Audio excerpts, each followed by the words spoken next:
Hi hello friends, welcome back to media talks. நான் உங்கள் மௌனிகா. இந்த வீடியோ வந்து பார்த்திங்கன்னா ஒரு ஃபேன் பேஜ் ஷேர் பண்ண இந்த வீடியோ தான். நான் ரொம்ப நாளாக இந்த அப்டேட் வந்து கொடுக்கணும்னு நினச்சிட்டு இருந்தேன். எப்போனா காவேரி, நிவின், குமரன் 3 பேரும் வந்து பார்த்திங்கன்னா விஜயை வெளியில் கொண்டு வரதுக்காக போராடிட்டு இருப்பாங்க இல்லையா, ஆளுக்கு ஒரு பக்கமாக.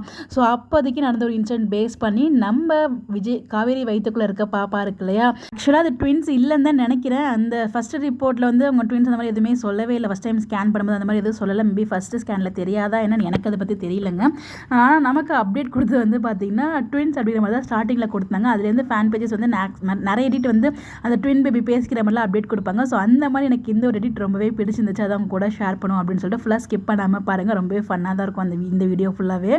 நம்ம காவேரி வந்து பார்த்திங்கன்னா அவங்க வீட்டு வராண்டா வெளியில் வந்து நின்று பேசிகிட்டு இருப்பாங்க. குமரன் வந்து ஸோ திண்டுக்கல் போயிட்டு அங்கேருந்து வந்து அவர் வந்து சென்னையில் இருக்க விஷயம் தெரிஞ்சுட்டு காவேரிக்கு கால் பண்ணி சொல்லுவாங்க. அப்போ தான் பசுபதியும் வந்து பார்த்திங்கன்னா சென்னையில் இருக்காருமா, நிவின் கண்டுபிடிச்சிட்டாமா அப்படிங்கிற விஷயத்தையும் சொல்லுவார். அந்த சீன் ஞாபகம் இருக்குன்னு நினைக்கிறேன். அதை ரிலேட் பண்ணி தான் நம்ம குட்டி விகாஸ் ரெண்டு எப்படி பேசிக்கிறாங்க அப்படின்னு சொல்லிட்டு விகாஷ் அதுதான் நேமு.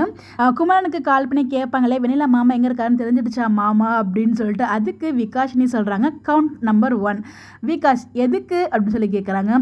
விகாஷினி சொல்கிறாங்க, நமக்கு தெரிஞ்ச ஃபர்ஸ்ட் டைம் நல்லதுன்னு நினச்சி உண்மையாகவே நல்லது பண்ணியிருக்காங்க அப்படிங்கிற மாதிரி வந்து சொல்லியிருப்பாங்க. அதுக்கு குமரன் வந்து பார்த்தீங்கன்னா அவர் சென்னையில் தாமா இருக்காரு, நிவின் கூட பசுபதியை எங்கே இருக்கான்னு கண்டுபிடிச்சிட்டாமான்னு சொல்லும்போது அதுக்கு விகாஷ் சொல்கிறாரு, யார் அப்படின்னு சொல்லி கேட்குறாங்க. அதுக்கு விகாஷினி நம்ம பெரியப்பான் சித்தப்பா அப்படிங்கிற மாதிரி சொல்லுவாங்க. அதுக்கு விகாஷ், அவங்களா, வாய்ப்பே இல்லையே, அதிசயமாக இருக்குது அப்படின்னு சொல்லிட்டு ஒரு ஃபன்னான ஒரு கான்வர்சேஷனில் வந்து பேசியிருப்பாங்க. வெண்ணிலா மூஞ்சில் தலகாணி வச்சு அமுக்க போவாங்க இல்லையா, அப்போ காவேரி வந்து காப்பாற்றும் போது ஒரு ஆக்ஷன் சீக்வன்ஸ் நடக்கும். அதுக்கு வந்து பார்த்திங்கன்னா விகாஷ் சொல்லுவாப்பில், சூப்பர் மேன் தானே எல்லோரும் பார்த்துருப்பாங்க. விகாஷினி சொல்கிறாங்க, அதுக்கு நம்ம மம்மி சூப்பர் உமன் அப்படிங்கிற மாதிரி சொல்லுவாங்க. அதுக்கு 2 பேரும் சேர்ந்து ஆக்ஷன் சீக்வன்ஸ்லாம் பண்ணுறாங்க நம்ம உள்ளே இருக்கும்போதே அப்படின்னு சொல்லிட்டு, கமான் மம்மி அப்படின்னு சொல்லி ஒரு மாதிரி ஒரு என்கரேஜ் பண்ணுற மாதிரி ஒரு கான்வர்சேஷன் வந்து போட்டிருந்தாங்க. இந்த சீக்வன்ஸ் முடிச்சதுக்கப்புறம் நிவினும் காவேரியும் பேசிப்பாங்க. அப்போ யமுனா கூட கால் பண்ணும்போது வந்து பார்த்திங்கன்னா நேம் கூட சேஞ்ச் பண்ணியிருக்க மாட்டார் ஃபோனில். ஸோ அந்த சீக்வன்ஸும் வந்து பார்த்திங்கன்னா ஒரு கான்வர்சேஷனாக வச்சுருப்பாங்க. விகாஷ் அண்ட் விகாஷினி கான்வர்சேஷன் வந்து எடிட் பண்ணி போட்டிருந்தாங்க.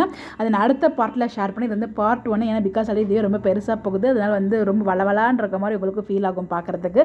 ஸோ இதை பாருங்கள். அடுத்தது வந்து ரொம்ப இன்ட்ரெஸ்டிங்காக இருக்கும். நிவின் அண்ட் காவேரிக்குள்ளே அந்த ஒரு கான்வர்சேஷன் விகாஷினி வந்து பேசிக்கிறது. ஸோ அடுத்தது உங்களுக்கு ஷேர் பண்ணுறேன். இதையும் பார்த்துட்டு எப்படி இருக்குன்னு சொல்லி கமெண்ட் பண்ணுங்கள். உண்மையிலே எடிட் பார்க்கும்போது ரொம்பவே ஹாப்பியாக இருந்துச்சு. நிறைய இந்த மாதிரி வந்து விகாஷினி பேசுகிறது வந்து அப்பப்போ அப்டேட் வந்து கொடுப்பாங்க. அது எல்லாமே ரொம்ப க்யூட்டாக இருக்கும், நல்லாவும் இருக்கும். இதையும் பார்த்துட்டு எப்படி இருக்குது அவங்களோட எடிட்டர்ஸ், அந்த கான்வர்சேஷன்லாம் உங்களுக்கு எப்படி ஃபீல் ஆகுதுங்கிறத கமெண்ட்டில் சொல்லுங்கள். அடுத்த பாட்டு வந்து அதுக்கப்புறம் உங்களுக்கு நான் ஷேர் பண்ணுறேன்.